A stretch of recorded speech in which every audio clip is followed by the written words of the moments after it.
Yun, magandang araw mga bossing. Dalawang unit susubukan natin. Yan, isang compact 16 inches long barrel. Yan, ang mayari ayaw pabanggit ng pangalan pero nasa 62 years old na po siya. Yan, kasama Markul by 40 na scope, 39 by 40. Kita ko lang yung scope. Minsan kasi inikpitan ko lang sa kamay, nakakalimutan ko inikpitan sa naipit na pala. Yan. Serial number pang 59 059. Yan. Ito naman 19 inches long barrel. Ako na yung pangalan. Ano kasi pangalan nito? Nag-iisang ganitong kulay, Senyong yata kung hindi ako nagkakamali mga bossing. Alam na sir, bayad na to, may kasamang scope tsaka hand pump. Yan. Serial number pang 030, pang number 30. Yan mga bossing, try natin. Pakita ko lang yung groupings. Lipat lang tayo sa kabila mga bossing. Sa kabila, lipat tayo.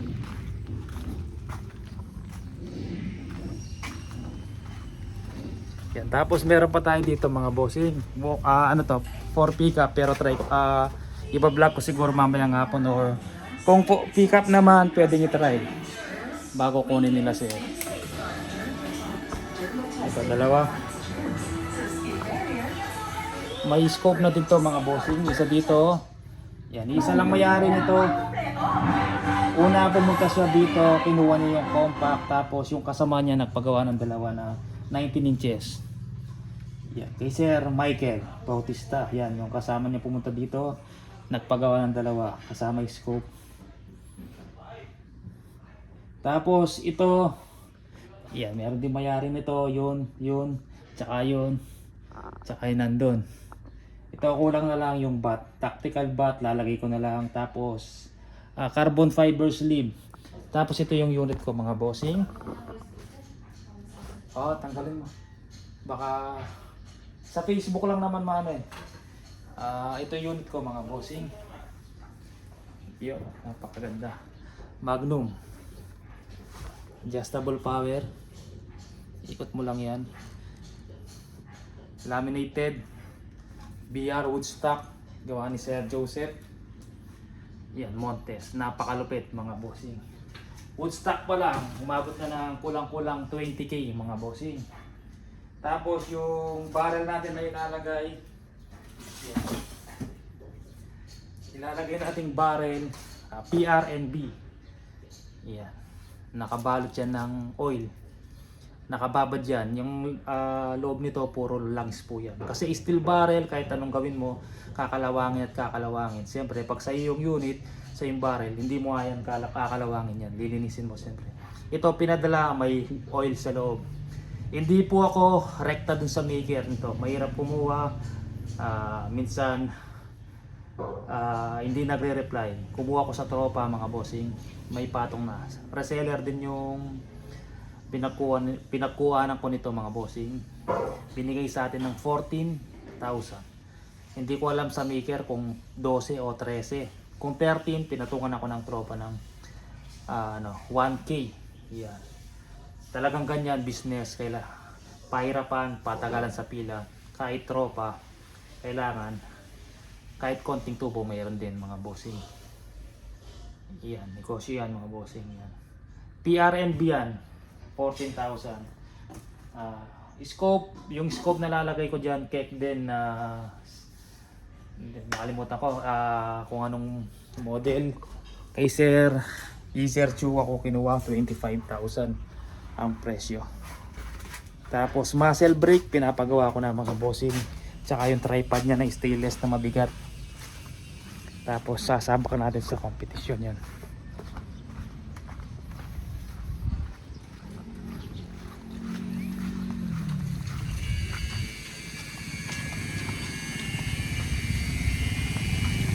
Yan, ubos na yung tactical natin, yung 20 pieces mga bossing. Meron tayong parating, siguro papatagdag ko kasi 20 pieces lang yung parating. Papagawa ko ng 40 para hindi po mabitin yung mga gusto pang kumuha. Yan, yung 20 pieces reserve na lahat. Yun na lang yung pinakita ko, yun na lang natitira, pero lahat nun meron na may-ari mga bossing.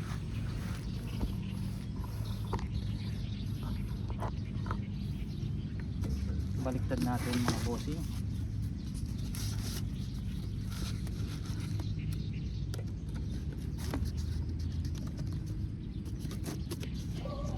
Yeah.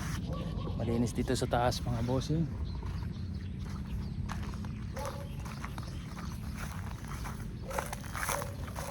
Yung barrel na yan puro langis, lilinisin natin yan ng premium na gas or unleaded, pwede din.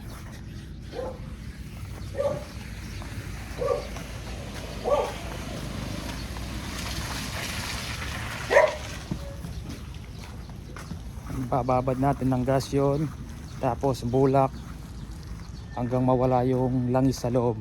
Pangit kasi sa barrel yung may langis sa loob, dato lang langis yon, hindi madulas. Yan, PRNB, tinalo pa yung mga lotar. Wala nang gumagamit na lotar ngayon, bihira. Napakaganda ng groove nun, napakakintab mga bossing. Yan.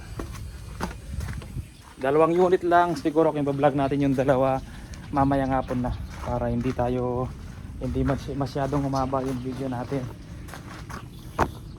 Kakabalik-balik din doon mga bossing.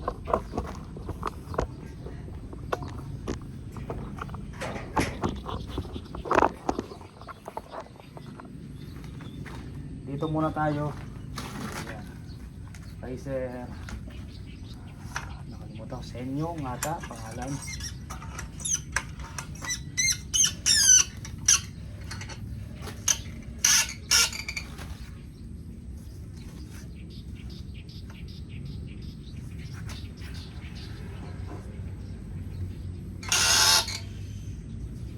Gumagalaw pa rin. Konting-konti lang mga bossing.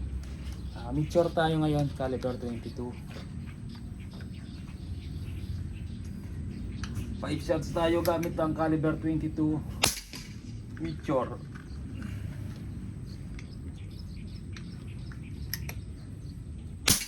Pangalawa.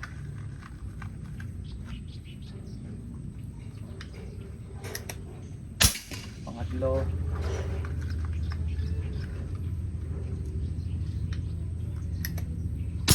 Apat, ganda ng grouping sa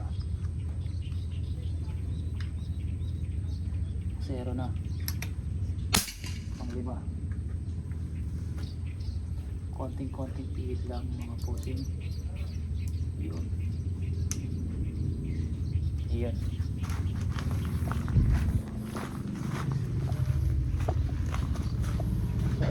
Five shots, ikot tayo ulit mga bossing.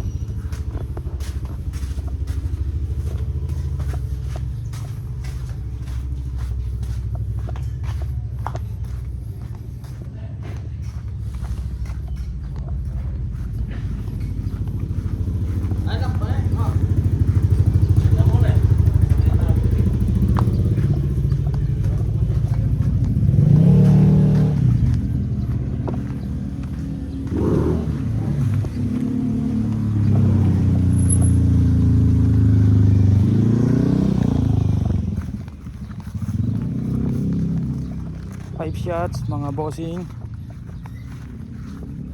Ayun.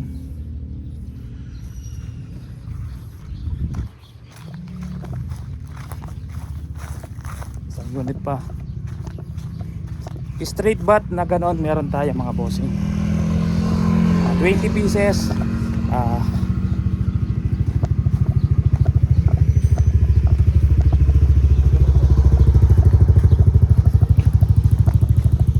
Nakapila yung wood stock sa media mga boss, kaya hindi pa ba natin mapakita kung anong itsura, pero same receiver, same tank, same regulator, same barrel.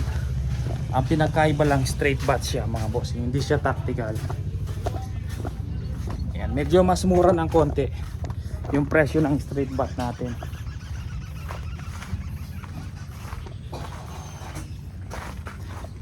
Yan, pang number 30.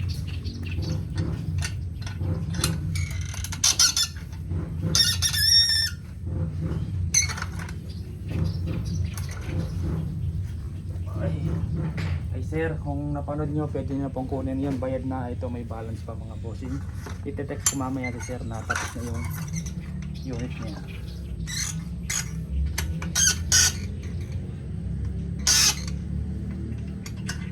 Magalaw.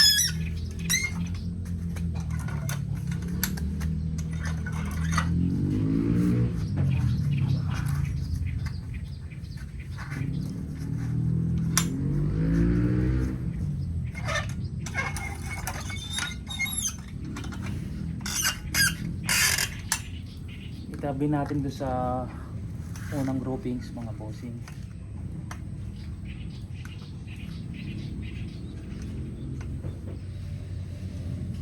Nakasero na din to.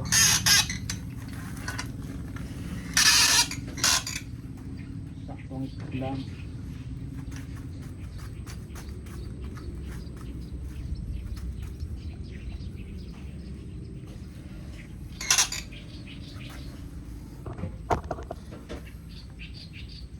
Picture ulit tayo mga bossing.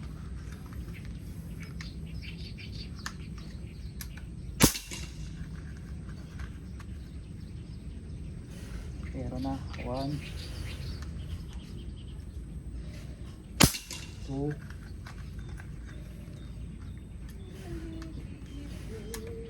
3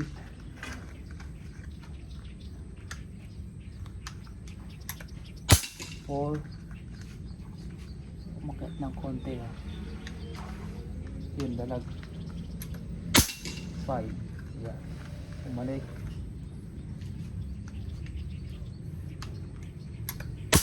6 yards, may isang umakyat mga bossing. Konti piit lang. Taas ko lang ng konti.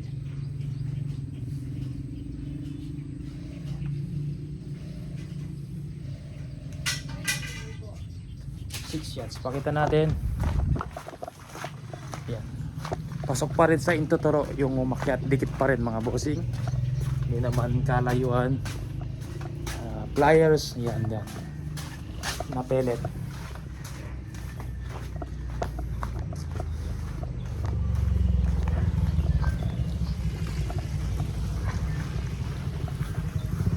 Kung piso yung target mo, tatama ka mga bossing.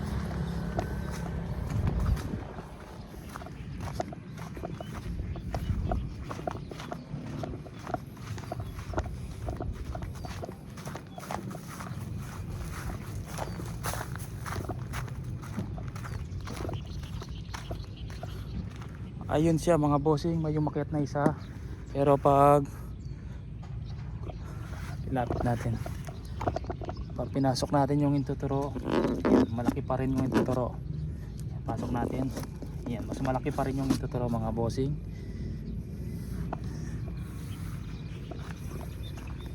Maganda pa rin yung groupings. Yan, babalot ko yung kay Sir Sen yung padala natin ngayon, tsaka yung kay Sir Jerry na CO2.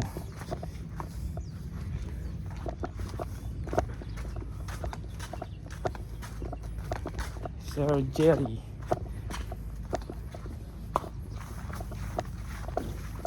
Pakita ko yung kay Sir Jerry. Oop!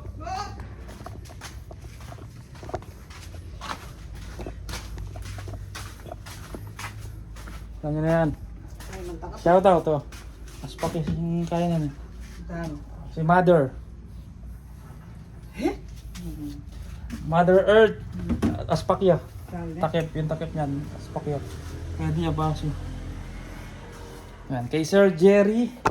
Ito yung unit niya, Sir Jerry. Babalot natin ngayon. Yan. Yan, mayangin na yan. Palakasin ko lang ng konti yung hammer niya. Medyo malambot. Kailangan ng palakasin yung spring para lumakas yung unit. Yan. Tapos ito, meron na may-ari. Nag-iisa lang to kasi tumagal to. Tactical to mga bossing. Pinagawang wood stock ni Sir. Yan. Tumagal sa pila. Sabi ko naman kay Sir, Kung tactical, mabilis gawin kasi ilalagay lang yung hand grip, yung tube, tsaka yung retractable bat niya, magagawa natin agad. Gusto niya kahit tumagal, woodstock straight bat. Yan, napakatagal po bago natapos kasi depende sa pila ng maker. Yan, kung 20 pieces yung nauna sa atin, tatapusin niya muna yung 20 pieces bago to. Sunod-sunod yan kung sino unang nag-serve dun sa woodstock. Yan. Pang tactical to, ginawang straight bat. Wala tayong available na side lever. Sold out tayo. Order pa lang tayo mga bossing. Yan. Adjustable power niya yan mga bossing. Yan, meron na laman 1/8. Yan, meron siya laman na 1/8. Pumuputok na.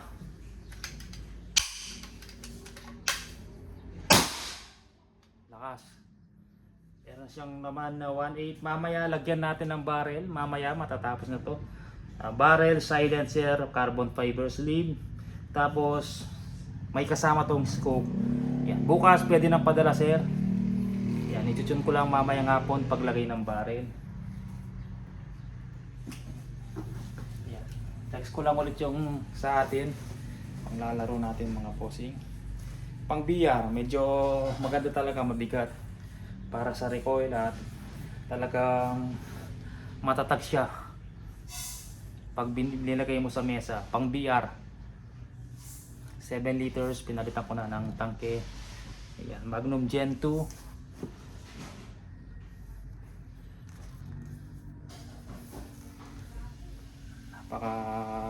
Angas mga loads. Okay po mga bossing. Yeah, maraming salamat po. Ito kay Sir Jerry yan. Babalot natin ngayon to.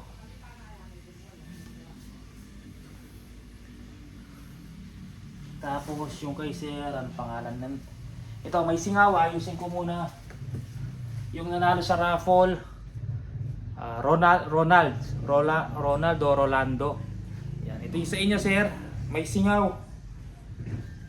Yung isang dinala ko dun sa kaibigan ko sa isang maker, hindi pa okay. Ito na lang ayusin ko mamaya.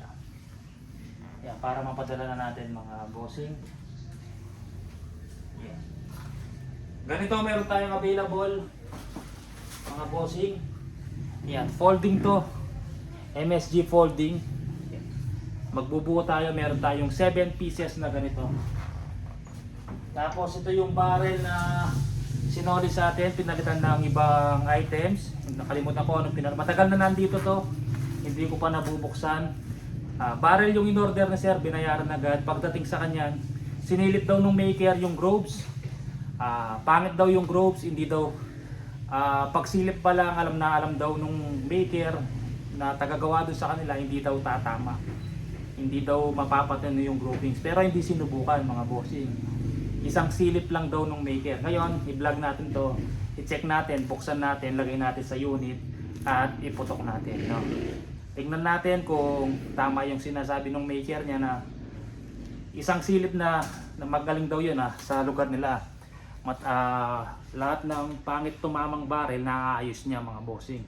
Ito lang daw yung hindi niya naayos kasi isang silip lang alam na daw ni sir na hindi tatama ng maayos, hindi mag-groupings dahil daw pangit yung groove. MSG to, same sa mga nilalagay ko sa tactical natin. GC mag, side lever, ganitong barrel din. Yan, hindi ko pa po binubuksan. Pagbukas natin, i-plug natin, tapos chamber natin pang local at iputok natin. Check nga natin kung magaling yung tama yung sinasabi ng maker niya na pagsilip pa lang pangit na yung groupings.